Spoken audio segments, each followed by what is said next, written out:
Hey, greetings and salutations. This is your man, Reggie Smith, welcoming you to another edition of RISE4WAR, where we are discussing with the illustrious Dr. Luther Virgil Jr. We are addressing the issues around COVID-19, the facts, feelings, and real-life experiences. And we've been doing that every Sunday, mostly every Sunday at 2 p.m., right here in the RISE4WAR community.tv. That's the RISE4WAR community.tv, where it is a social network, a business and social network focused on wellness, awareness, and recovery. And so we want to thank you again, and thanks to all our folks that are joining with us on Facebook Live on the RISE4WAR page. And so, a lot going on. And hey, Karen, want to welcome Karen also to back. She is the motivation. Karen is our motivation for doing the show, because Karen came to us about, I guess, when it all started, and let us know the problems that she was having getting tested, though she felt like she was exposed and was experiencing symptoms. And so that just led us to ask a lot of questions. And being that we have the benefit of having Dr. Virgil Luther with us at all times, he's the director of operations and the medical director for RISE Multimedia, which is the corporation that handles the RISE4WAR community. It's their property, it's our property. And so we were blessed to have him, and so we've got some answers. And so we just wanted to answer some of your questions and hopefully put some information out that might be useful to you, and also deal with some of the experiences and the feelings that we've gone through. And we've gone through a bunch. We've had, in retrospect, we've gotten through Karen's testing. We've had Wendy, Luther's wife, love of the family. She was exposed, and because she's working in the medical profession, we've got all kinds of situations with people that are in recovery, and now, we didn't know really whether we should even come back. And I didn't know whether we should come back at all today, because as far as I can tell, the pandemic is over, isn't it? Is the pandemic over? See, it looks like it's over. Is the pandemic over, Dr. Luther? Oh, no, I don't think it's over, man. No, it's not. I think that it's dropped out of the headlines due to the other issues that we have going on. Of course, the horrific death of the young gentleman in Minnesota, and having the police be involved with that has definitely wiped a lot about the pandemic off the front pages. And I think adding to that and removing it from the front pages has been the response that we've gotten from the politicians and our police forces. So, but the coronavirus pandemic is not over. Okay, just so happens we're all here in Georgia, and so we're trying to access information regarding the prevalence and the rates, whether or not they're going up and down, has been a challenge for me. I don't know what it's been for you. And even testing, it took you some time. You finally did get the test. What's going on with you now? Well, I, when I had taken the test, it was way after the fact. So I don't really think that test counted. Right. Pretty much. But I am going on tomorrow for the antibody test. Ah, okay, great. How do you feel about that? I don't know, just gonna see how it goes, I guess. I do know that they're gonna, take my blood, and they use Quest.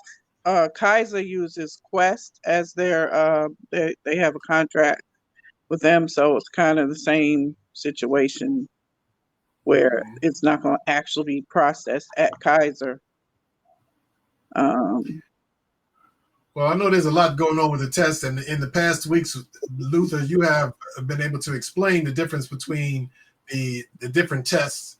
Maybe just a brief recap on the difference in the tests, so that people understand exactly when Karen says she's going to get the antibody test, what she means. Okay, correct. So what Karen's talking about is that there are two main types of tests or categories of tests that we are looking at when we're trying to give what we call diagnosis for individuals who may have coronavirus infection. So One is a specifically diagnostic test.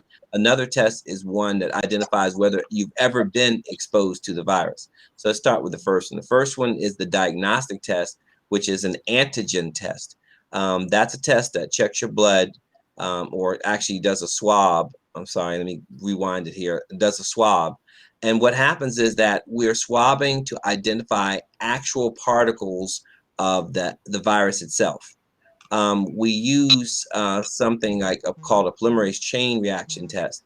So what we do is we look for evidence of the virus, and then we take the evidence that we have, and based on certain models and computer models, we're able to amplify it to actually show in a greater degree what little evidence we may find that shows that the actual virus is actually present. So a good way for me to describe it would be, let's say, for example, you see a small spot somewhere, and then you take a magnifying glass, and that magnifying glass magnifies that spot. You get a better picture of it. Well, the same thing happens. With the swab, you may get some antigen, and with the polymerase chain reaction, we're able to amplify that and get a really, really good look at it. This type of test will tell you whether you have active virus particles in your body, and actively involved with an infection. So that's the test that most people are talking about. Antigen test tells you whether you actually have the coronavirus infection ongoing. The second category test is the antibody test. The antibody test is a test that actually takes a look at the reaction of your body to the presence of the antigen, the presence of the coronavirus. So essentially what happens is, when this coronavirus comes into your body, the body mounts a response to defend itself. It sends its infection-like police, as we want to call it, antibodies that are part of the response of the body to the invading infection. And once the infection has been taken under control, the body then creates a special group of antibodies that float around in your body. Right now, we don't know how long it lasts. In some infections, these antibodies last for a year, 2 years. Some infections, they can last for life. We're still trying to determine whether those antibodies associated with coronavirus will last for life.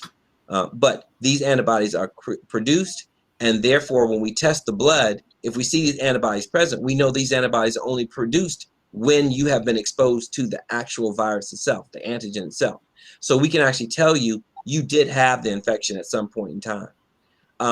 A good way to describe that, again, the second group would be, okay, individuals come in and you have a battle, a war, and your first group of non-specific attack defenders, or your basic general police, come in and they actually help fight the infection. But the people develop a specific unit, a special unit like a SWAT unit, that actually is built to address anytime these type of criminals come back. And so now that SWAT unit stays in as part of your police force and stays around, so that if ever you see these types of criminals come back again, that SWAT force reacts really quickly and puts those criminals down. So essentially, those two categories, the antigen test and the antibody test. When Karen made a statement that she says the first test doesn't count, not certain about whether it doesn't count. I will say this: Karen was one of the first individuals to get a test for coronavirus. In fact, of all the patients I know, she was the first person in this area that I'm aware of. And so we do know that some tests that have been put out there for the testing for the antibody, the early ones, we now know are not as good as we thought they might have been. And so some of them we don't use anymore. Some of them have been put by the wayside for tests that are actually better.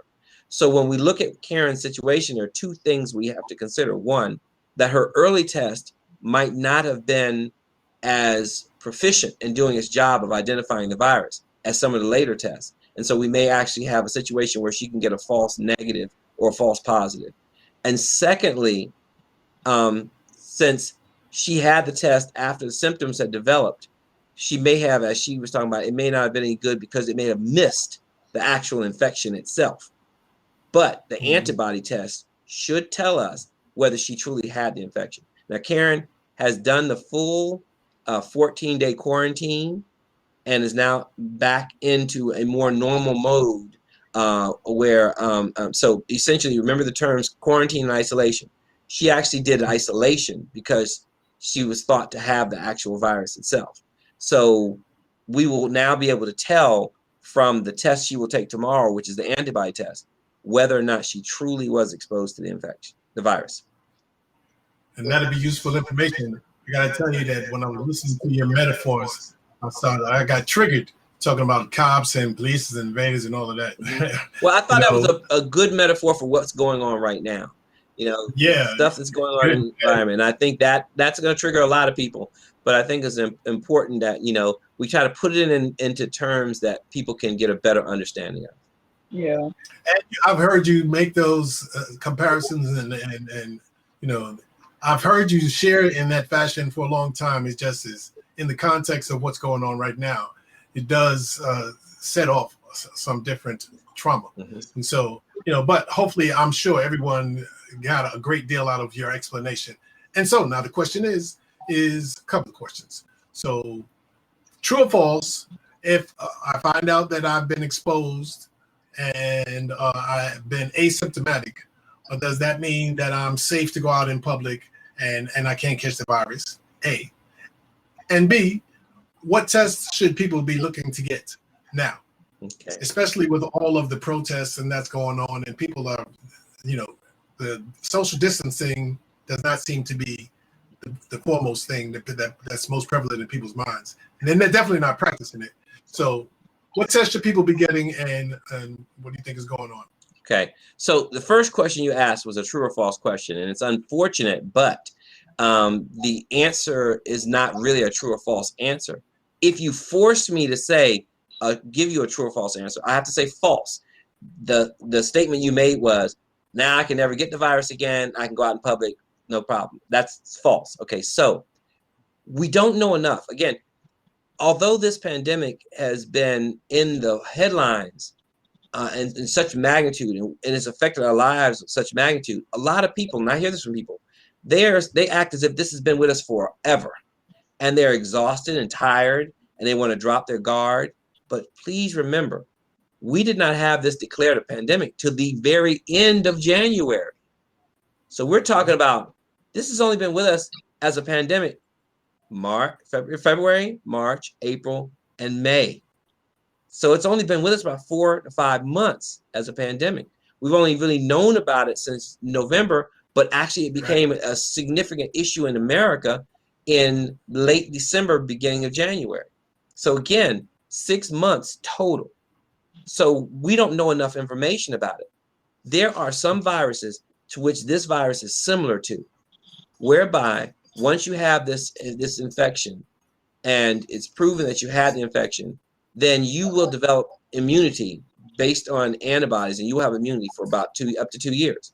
Remember, we get a flu shot every single year. We don't just get one flu shot and then that's it. We get a flu shot every year. So there are viruses that are similar to this one, whereby you get immunity for 2 years. But we have no proof of that yet. We're still working on it with this one. We haven't had it for 2 years, so we can't confirm it because we haven't had it for 2 years. How can we say that? Because we haven't even gone 2 years. Okay, so therefore, given that information, I can't tell you, no, you have immunity. You don't have to worry about this virus anymore because you had it one time. However, I can say this, that based on, again, looking at viruses that are like this and looking at examples that we've had for years and years of study, it is likely that individuals who come in contact with this virus, and in your specific case, who have been asymptomatic, and for the most part, those who are symptomatic also, that once they survive this infection, that they will develop antibodies, and those antibodies will be protective in some shape or form, that they will then, it will be then less likely that they will get this virus infection again, and in a certain defined period of time. And I'm going to say within 2 years. Okay, so that's the answer to that question. The second question that you talked about was, what kind of test should we get now? No difference. If you've never ever had the virus, and you're never ever aware that you've ever had this virus before, this infection, and you develop symptoms, fever, change in your taste, change in your smell. You have other things such as, you know, the normal things, body aches, malaise, fatigue, those types of things. If you get those, then you should be tested with an antigen test to see if you have evidence of the virus present. And that will tell you whether you have the coronavirus infection. If you have had those symptoms and you've been quarantined or isolated and now you don't have those symptoms anymore, you should get an antibody test. If you're a person who's never had any symptoms at all, you're just sitting at home, I've been sitting around, or not even sitting around, I've been going around here for the last few months and I've had no symptoms of this virus, you should get an antibody test. Because because you could have had the infection and been asymptomatic, and now the antibodies would be present and you could pick it up.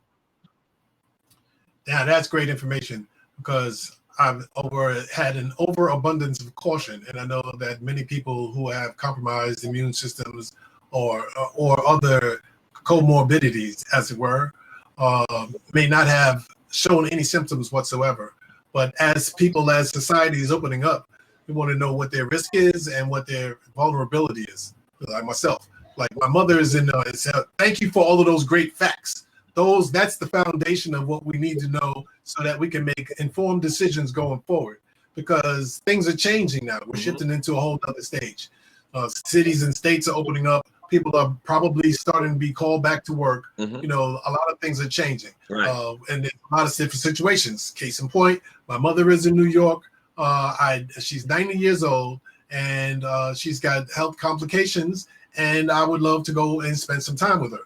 But we've been very careful, and my wife and our 11-year-old granddaughter would like to travel to New York, but more than likely we would have to drive if we want to maintain some level of social distancing and just get from point A to point B. You know, so I guess, you know, and I don't want to take her anything, you know, and I haven't been symptomatic, but from what I'm understanding you say, it's quite possible that we need to take at least the antibody test, because my there wife you go. Perfect. I'm glad you said at least the antibody test. Absolutely, Reg, because remember this, that the antibodies happen in a time period after you have had the actual infection, acute infection. And remember, you mentioned this too, that you could have an asymptomatic acute infection. So you could actually get the antibody test today, and the antibody test be normal, negative, and then actually travel to go see your mother and pass on the virus, because at the time that you took that antibody test with no symptoms, you actually had an asymptomatic active infection. And so therefore, you still could be, by going to see her, you could still pass on the virus. So under the way based on what you decided, you described, the best thing you could do would be to, all of you who are going to be together on the trip, take the antigen and the antibody test. If both the antigen and antibody tests come back, and the three of you are all quarantined in the same area, same place, and do not break quarantine, you get into a car, an automobile. You take all the things, the precautions. You wash your hands as you're traveling. If you stop to get something to eat, or get out to go into a Walmart or whatever, you use your disinfectant or your soap. You wash your hands, repeat it. And you can wear your mask. You get to New York, then you all would be able to go see your mother with a very significantly decreased risk. Nothing is perfect, but it would be such a decreased risk that it might be worth it to you because of the time that you haven't been there to see her. And because, as you explained to us, she has an illness that's a very serious illness that unfortunately may take her from you all. And so seeing her is so important. But that would be what I would suggest. My mama's a ninja. Bite your tongue. Okay. My mama's a ninja.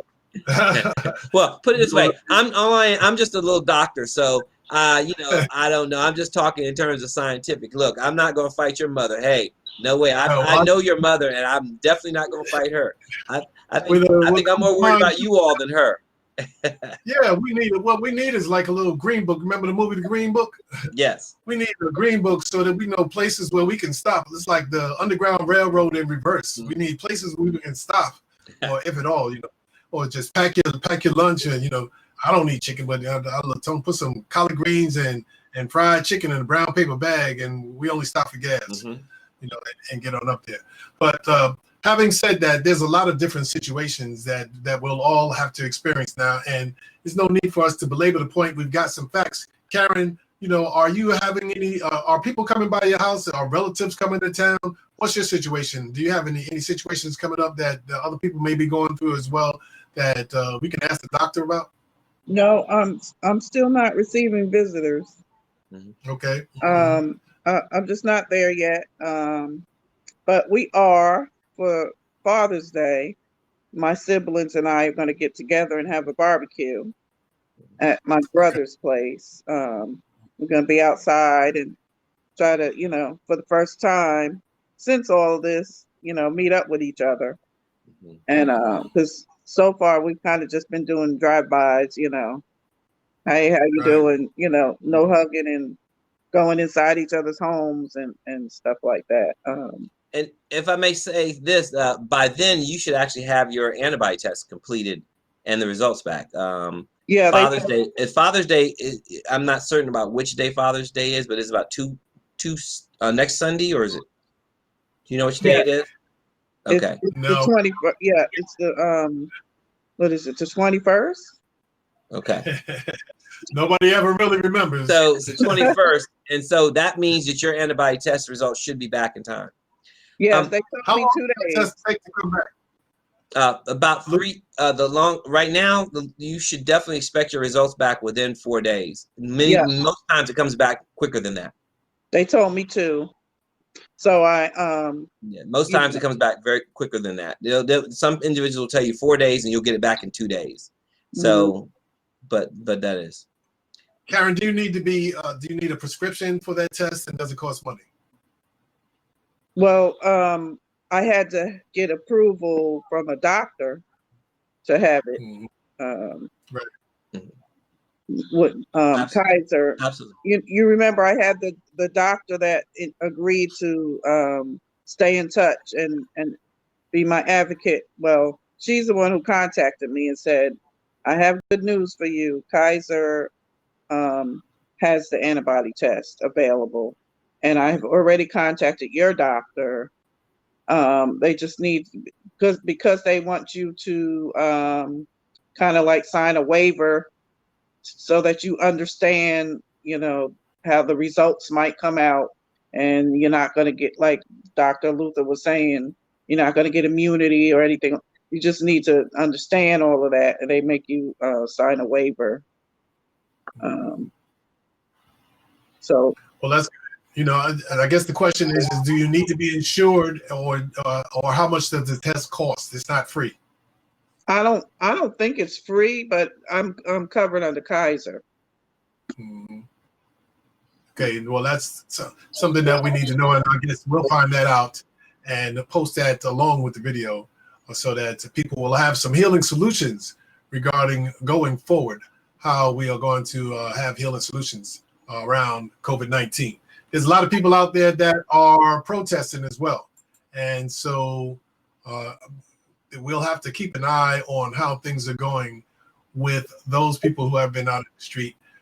There's a lot going on in terms of stress and traumas, and so that the combination doesn't lend itself scientifically to me to being in the street, but I understand, and I'm grateful for all of those of you who are out there making a difference in what's going on in the world. I'm sure that we are just past Tuesday's voting as well, the last day for voting. So if you haven't gotten out there and voted early, we'll have a whole lot more situations to deal with come Tuesday with social distancing and having to vote. And so there is a lot going on in the world right now. I'm just grateful that we have the opportunity to have someone like Karen, who has been so transparent with us in your journey and what's going on, because it's relevant to so many people. and to be able to get some credible information, because you can see they stopped giving us the information. Even if it was lies and bad information, we were able to discern some truths from Tony Fauci, and so just no leadership and no guidance coming from the federal government. And here in Georgia, information has been skewered and also has been off as well. So we're on our own, and that's why we ask you to join us when, here inside our community, the RISE4WAR community.tv. We just come back on Tuesdays, on Sundays at 2 p.m. And we share our facts, feelings, and real life experiences, so that if you have any questions, you can ask them of someone that we know is telling us the truth. So, Karen, I'm glad that you were able to join us again today. I see we've got Diva coming on, and the doctor fell off. I know he has some things that he had to do with his mother. Hopefully there's no technical issues. We're not gonna stick around for a long period of time today. We just wanted to check in and make sure that everybody was doing okay. We'd rather talk to you than about you. And so we're grateful for that. What's going on, Alicia? How you feeling? Hey, Reggie. Oh, All right. Doing good, baby. Doing good. It has been a up and down week, but right about now, last night, watching solidarity across the world, warmed my heart, boo. Warmed my heart. Yes. Yes. Love is making a comeback. Love is definitely making a comeback, and the energy is shifting. I think we've reached critical mass. It's great to see multicultural protests. I'm a little tepid, a little tenuous about the fact that we're all, joined together as we are, in close proximity with the virus and all of that. But we will see. It's people putting their lives on the line. That's and right. I'm from the 60s, born in the 50s, and lived through the 60s. I had made a post, and I posted that I was 7 years old when I first realized that being black in America could kill me. And I asked the question, how old were you? And the response was overwhelming. People shared trauma that they had been holding on to for decades. And it just shows how our experiences... It's in our DNA. Listen, generational in our DNA, man. Trying to uproot and heal from that piece. Go ahead. I'm sorry. I mean... No, you're right. And then, because before we go, I wanted to speak to the energetic piece and the emotional piece, and how, not only does that play a part in why we are disproportionately affected by disease anyway, but, we want to deal with healing solutions. So let's talk about a little bit about some of the things that we can do to build our energy up. I heard you saying how good you felt last night when we seeing all the people that are. Yeah. So, hey, KK, good to see you, beautiful. Hi, Diva. Hi, darling. How are you feeling today? I know I'm late. I'm just checking in. I feel amazing. I actually attended a virtual retreat. Wow. And nice. It was fabulous. Well, to what Reggie was just saying, tell us some of the things that you did, because it sounds like that definitely contributed to mental health and giving ourselves permission to woosah and regroup. So what was the highlight? It was about manifestation and just unpacking, that stuff that you've been carrying around that you need to unload and get rid of, so that you can move forward and receive what it is, because we are truly worthy, and entitled to all of our desires, really. And that's basically what it was about, being renewed, They had yoga instructors and meditation for men, and it was just amazing. I'm so glad you had that experience. That is that's so important, like our mindset, because our mind, that's it. Our mind dictates our thoughts, our feelings, our behaviors, the manifestations in our body, all of that. And we have to be mindful. I'm glad you asked that, Reggie, because one of the things in this last 12 days that I've got super in touch with is that I have to help, just as you are doing in your platform, I have to contribute to the solution with the skills, with the information from where I'm at. You know, and one of those is like, you know, we're all in a program. We've all learned these tools. You know, I've been doing leadership development for decades. And one of the things that I focus on is I'm piloting, I have a new program out around inner leadership, around what are the tools that we use so that we can, as we say in the program, see ourselves coming, right? And then act with agency based on our values, knowing that no matter what it is, we're going to be all right, right? So there's a process for that. And I don't know that we think about how important our values are to how we respond to different situations. You know, so one of my values is fairness. And so when I see my brother getting killed on television and no intervention, I mean, like, that's going to infuriate anybody. Anybody with a heart going to feel that, right? Right. But that's one of your core values, right? Right. It may take longer to come back to center, to come back to, you know what I'm saying? I had to use some of those other values of spirituality and to help bring me back. So knowing what my core values are one of the tools that I use for my mental health and to help other people use for our mental health, because depending on what it is, it's just the levels of trauma. Right. You know? Right. So, and so they say knowing your core values. And that's why retreats or recovery or therapy or connecting with others and having the opportunity to share honestly, you know, even on Facebook, that's what made that so powerful, because it was evident to see that our core values have been informed by early experiences. You know, things that happen. Now, you know, to step a little bit away from the medical piece, Luther, I happen to know that you were born in Wade Cross, Georgia, down in the sticks. Did you have any early experiences with racism? Excuse me. That's why you answering a black man. Has he ever been stopped by the police, boo? But go ahead. Yeah. I'm just trying to, you know.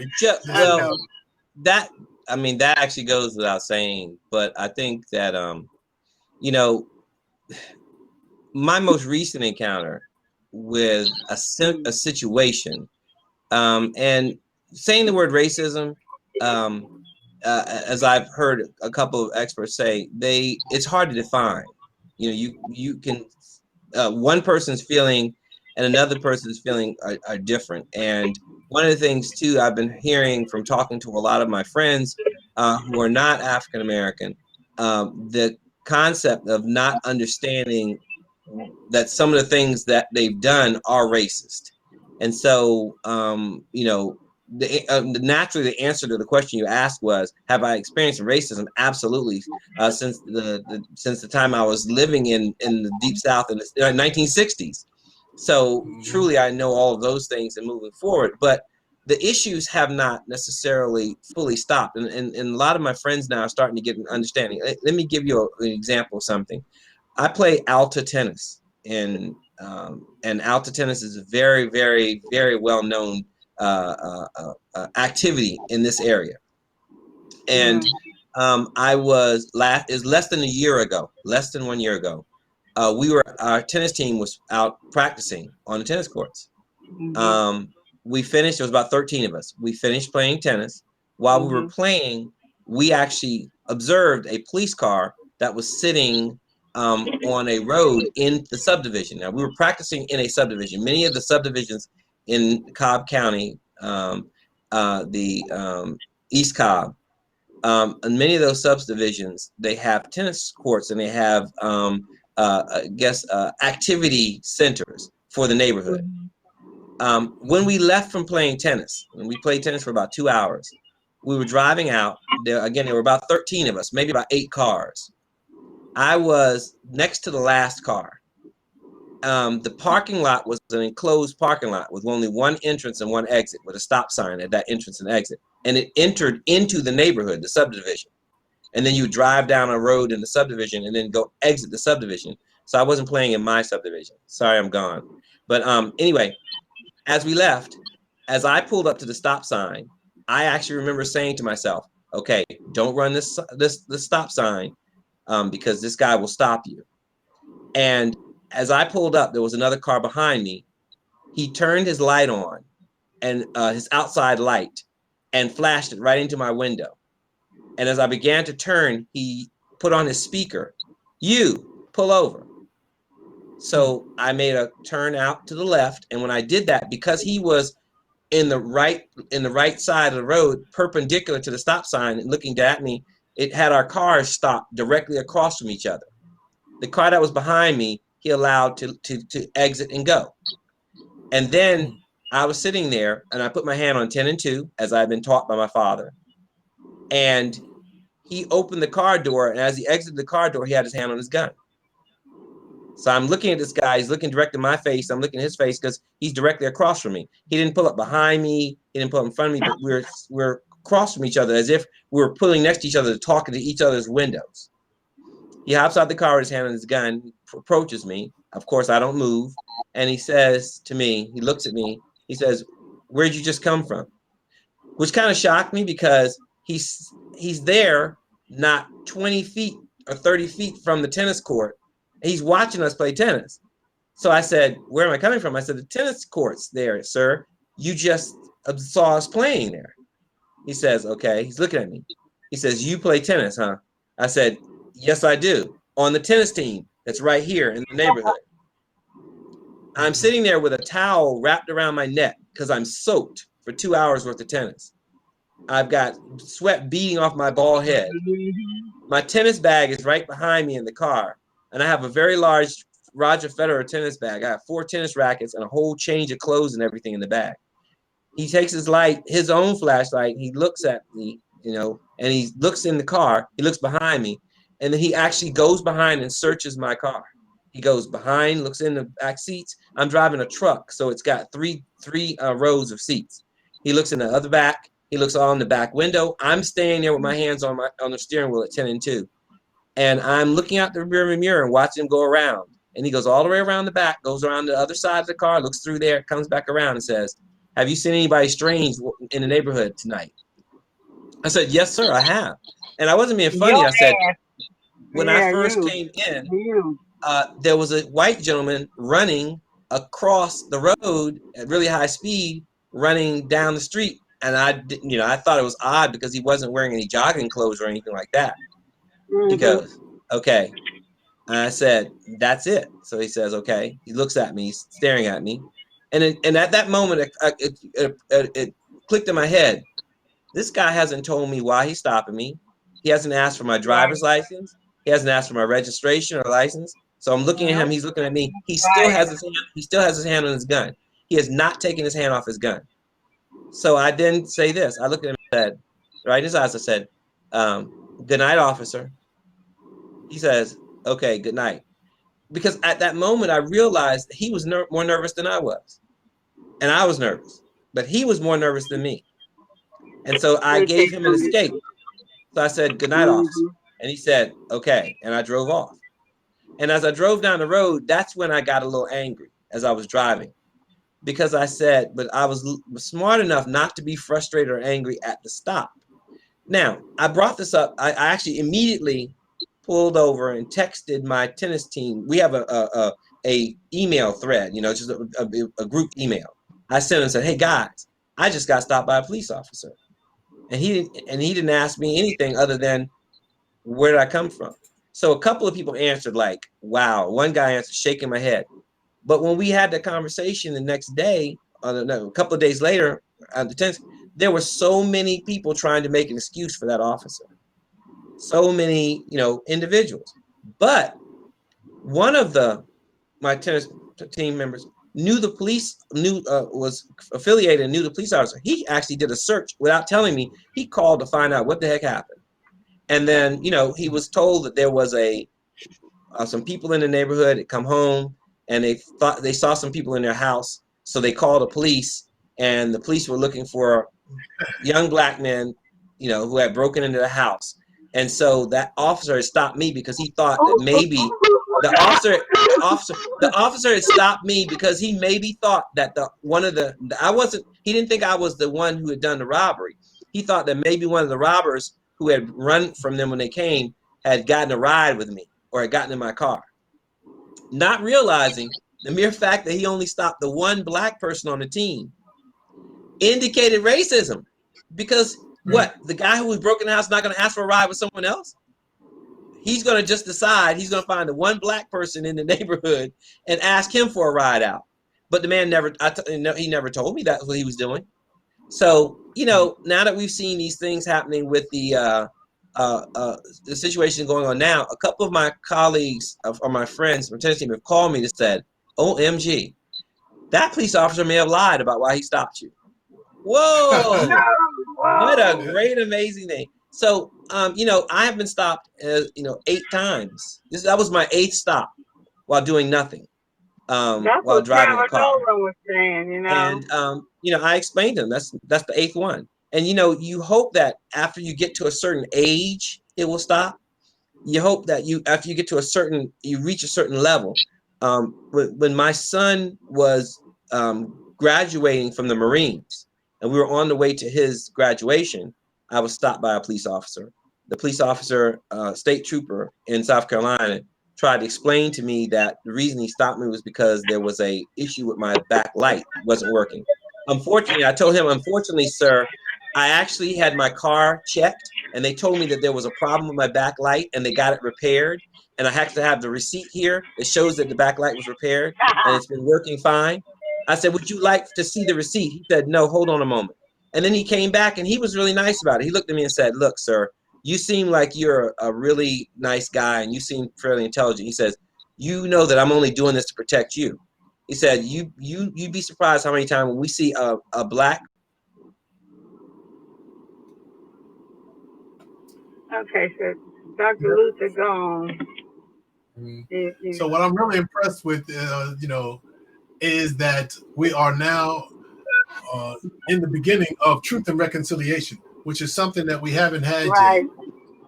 And truth, part of that for sure. is dealing with what white people have to reconcile with, have to really, look at the part that they played, admit the part that they played. And I say that as Black folks, I think that we need not vilify people. I've seen how Drew Brees was treated and how others are treated for sharing their truth.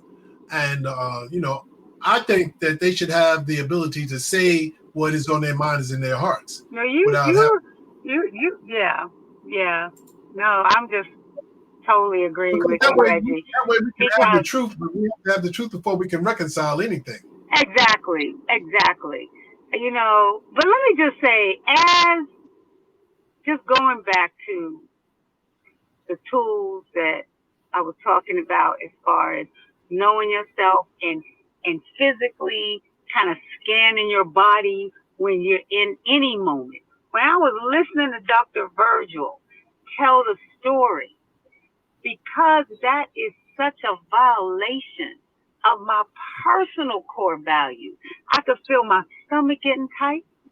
I could feel heat rising from my gut. I mean, just listening to it. And it's not like I haven't heard of the cry of my people and watched the terrorism since as early as I can remember.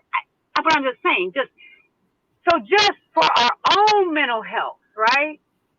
So then it's like, okay, I feel it. That's what that is I'm listening to him, right? And then it's like, okay, God, I know you working because spirituality is another value. So now I need to pull one value to offset the one to validate the one that's being violated, so I can stay sane. Right. You see what I'm saying? And so it's like, and as a diversity and inclusion practitioner, I do understand that there are so many different spokes in this wheel of racism. Unconscious bias is something that all of us are guilty of. I'm not going to sit here and act like all of the lies and the violent, whatever stereotypes of Black men has never come up from me in a situation. I'm not even going to say that. What I can say is that I then can like feel it and like, okay, that is a response that is totally inappropriate, untrue, and based on the shit that you've just been fed from the time you were born in America. And look at how the police are, not only are just the fact that you live in America, that you're going to have unconscious bias against Black people, but then you're in a situation as a police and you are trained to be adversarial and us against them. And we are invariably the them attitude, trained like that, militarized. The policing is so far from what the framers of the Constitution, and I know they wasn't talking about me and you, I know they wasn't talking about women, but it was outside of the frame of what policing was ever supposed to be. Not this militarized standing army against the people. That was not what it was supposed to be. So, and it's how we interact with each other as well. And it just makes me reflect on my father was a police officer, Black cop, in the 70s, and so he worked in the projects. But my understanding of how he policed was different, and people that I meet today will tell he wasn't the kind of cop that was gonna lock you up. He might beat your ass and take you home to your mama. Yeah, community policing, yes. So we have all of these different. Peter and I got pulled over in our own neighborhood. We were coming from the airport. Actually, a friend of ours picked us up in our vehicle because, he watched the house while we were gone. So we're riding through, the back way and, really, beautiful subdivision, but it's predominantly Black. But we got pulled over and the officer was, I guess, trying to tell us that the taillight was out, but instead he calls for another unit and asks all of us for our ID. And, I'm explaining to him, look, we're just coming from the airport, see all the luggage in the back. This is my vehicle. So here's my ID. And you could look on my ID and see we were 2 blocks away from my home. He still called for another unit. And Peter's like getting out. Peter puts his hands up because his ID is in the back, so he gets out with his hands up. Look about, here's my hands, he's, oh, that's not necessary. Oh, yes, it is. It's okay. I'm telling you, blow by blow. Right. We want Philandro Castile. Yes, I'm reaching for my ID in the back here because that's where my luggage. And the officer was like, "Oh, you don't have to say all that." And he was like, "Yes, I do." And when it's all said and done, it was all about, okay, the taillight's out. Okay, just tell us the taillight's out. The taillight's out and you Black. Okay, it ain't the taillight. I know white people been riding around for 5 years. Rich Pellegrino, one of our advocates out there, he said, my taillight been out for 5 years. I ain't never been pulled over. And what do you need to see all of our ID for? Exactly. So, yeah, so that. And these experiences have a visceral effect on us all. And so the cathartic nature of us being able to share our strength, hope, and experiences. Yes, you better be able to talk about it. With some tools, some coping tools and skills that we can all use. And I think, three things that seem to be indispensable in this process would be the ability to create an environment that's conducive to honesty, open-mindedness, and the willingness to change. And with those two, we would be well on our way. That's and if right, you don't Reggie. know how you go, it's not those principles work everywhere. And so, I'm grateful for all people of good conscience, or all people who have reached critical mass and are just tired, sick and tired of being sick and tired. Every time they show those videos, every time we see, we have that visceral response is constantly traumatizing us. And those things affect our wellness and our health. Yeah. And like I said, with the virus, the virus doesn't give a damn about your race. It is simply looking for the likely host. That's right. The weakest link. It's a perfect storm, and I think that we should be focused on those healing solutions. So thank you for sharing about the virtual. Go ahead, Karen. No, I'm sorry. Do you remember my response to your question about how old were you when you first realized racism and you can get killed? I grew up in a predominantly white. Matter of fact, our family was the only Black family in the entire school district where I grew up at the time. And I'm sure that my siblings that are older than me experienced racism in school, but I was so young, I might not have, realized what was really going on until we moved when I was 8 years old. And we moved to now a more predominantly Black, but mixed in the 70s. And I was shocked.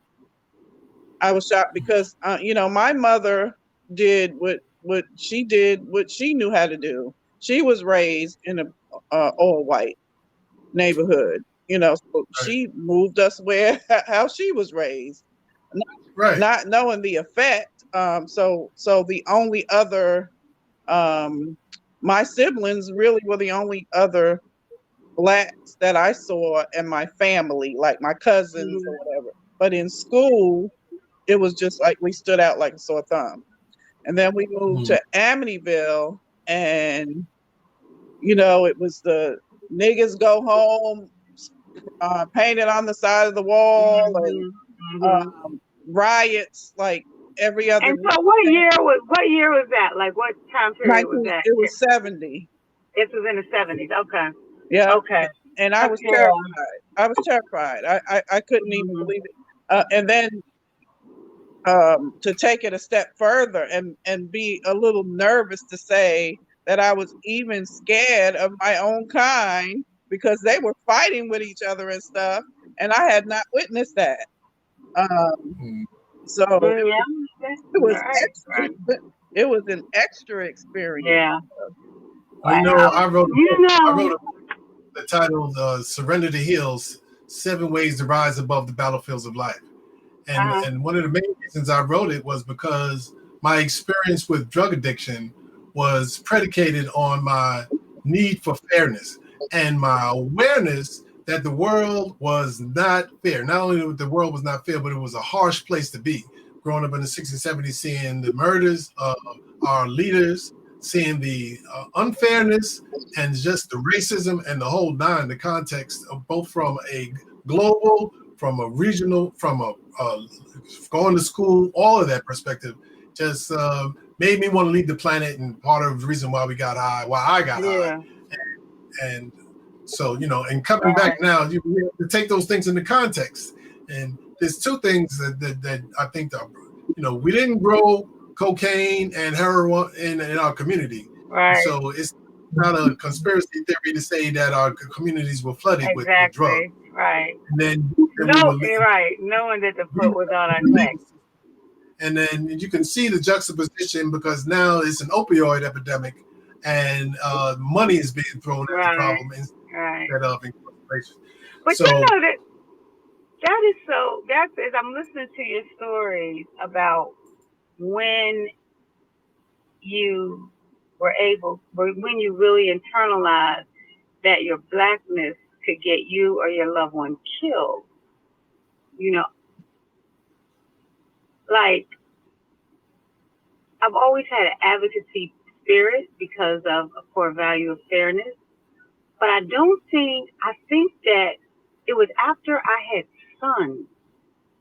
Because being a Black woman in America is a different experience than being a Black man. My sons didn't start getting pulled over until they got driver's license. Once they got driver's license, it started to dawn on me that I couldn't protect them from the racism in the world. But I think it was Trayvon Martin. It was actually that late. Like, I remember moving to the South, being in shock, because my family they always protected me somehow. I don't know how they did that growing up when I grew up.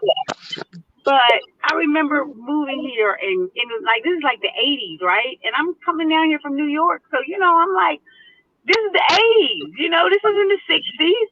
And I remember going to Savannah and like this guy didn't want to rent us a room because we were Black.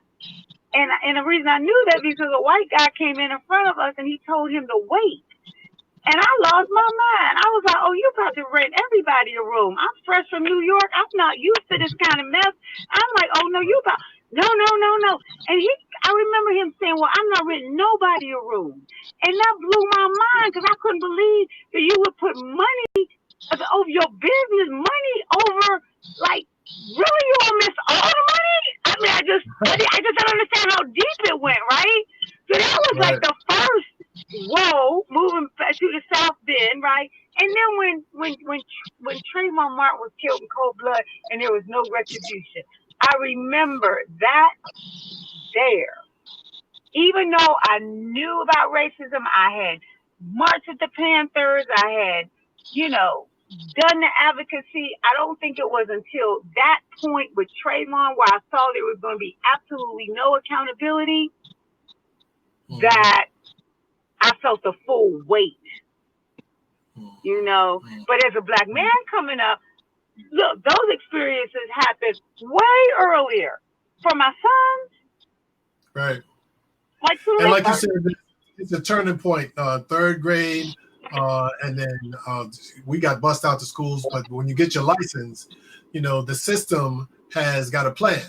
Yeah. And if they can either pull us over and get our money because it's an adversarial situation, or if they can lock us up, so that we then have records, can't vote, and can't get the better jobs. Right. Systemically, that's how racism works. Yeah. But with this, and we started doing this because we're addressing COVID-19 facts, feelings, and real life experiences. I want to remind you, this is Rise for War, and we're in the Rise for War community.tv, and it was born out of the knowledge and the understanding that we can't necessarily change everything on our own, but what we can change is ourselves and our ability to discipline ourselves and to deal with our own feelings, so that we can be in position to help change the world. That's right. We talk about working with things where we are. So yes, I would like to, so I can, as a result of my drug use, because that was part of the plan too, right? Which I felt terrible about because I me better.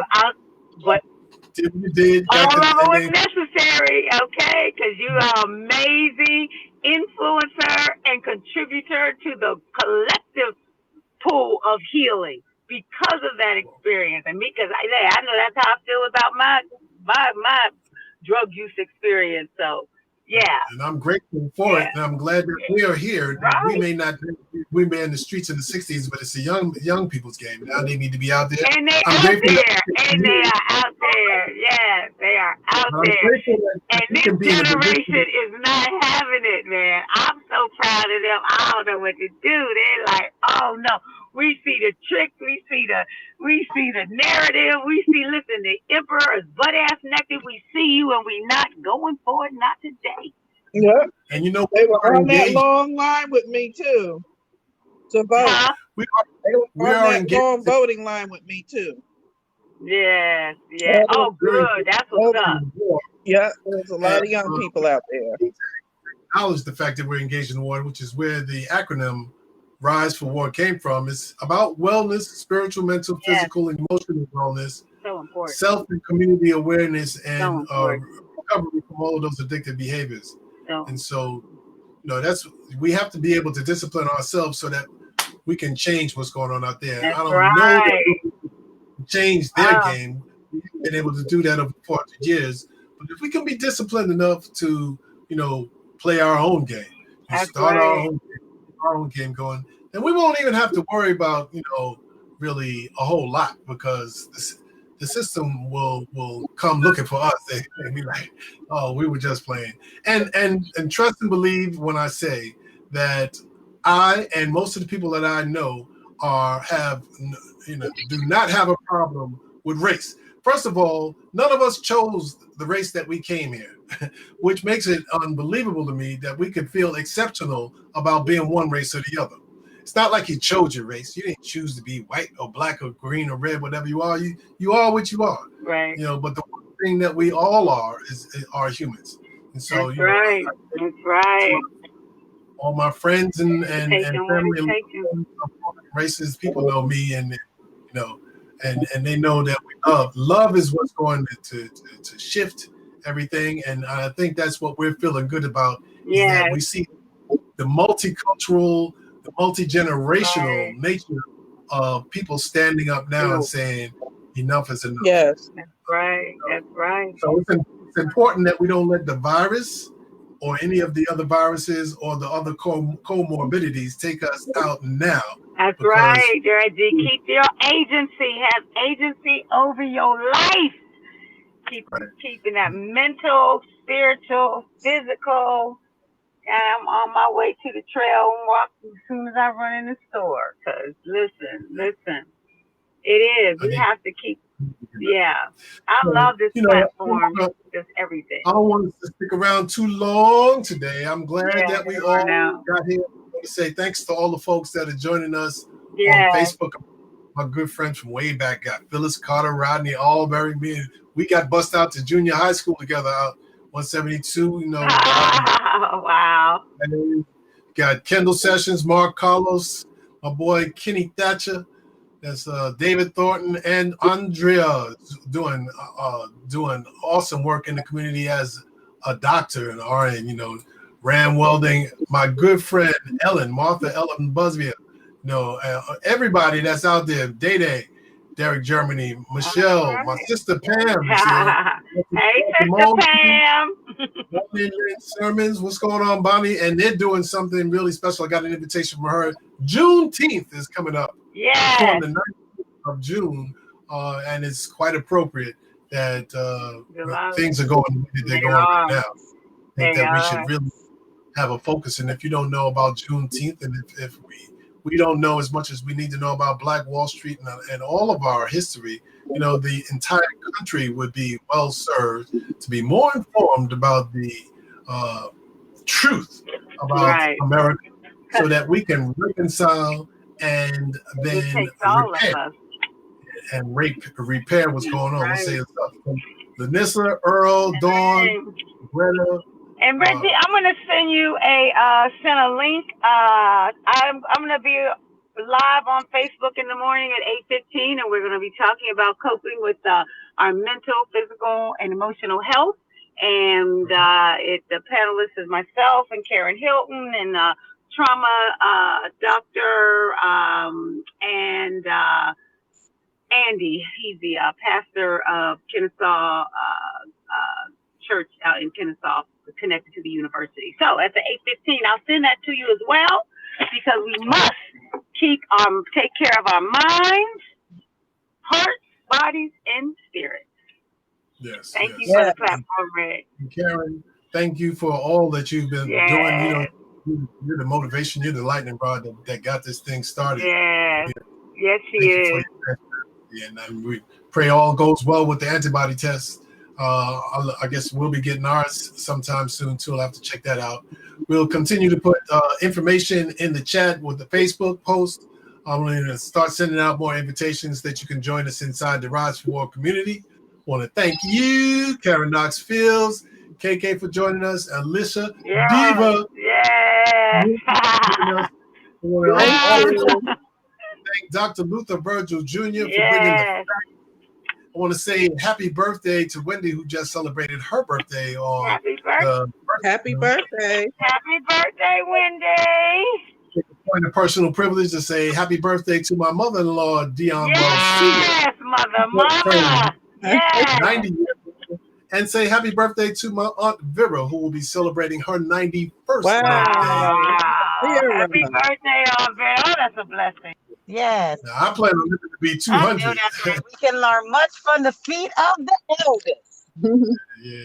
So like Frankie Crocker used to say, I hope that you live to be 200 and me, but minus a day, so that I'll never know folks like you passed away. My name is Reggie Smith, and this is the RISE4WAR community. This is RISE4WAR. I want to thank you all for joining us. Remember, yesterday is history, and tomorrow still a mystery. So let's just keep the focus on what's going on right now. If we do that, I'm sure we'll have our hearts and minds in the right place. We'll come back again next Sunday at 2 o'clock to talk more about the facts, feelings, and real-life experiences around COVID-19, and let's see where we are as a world come next Sunday. Thank you. So thanks for joining us. Until then, peace and blessings. Peace.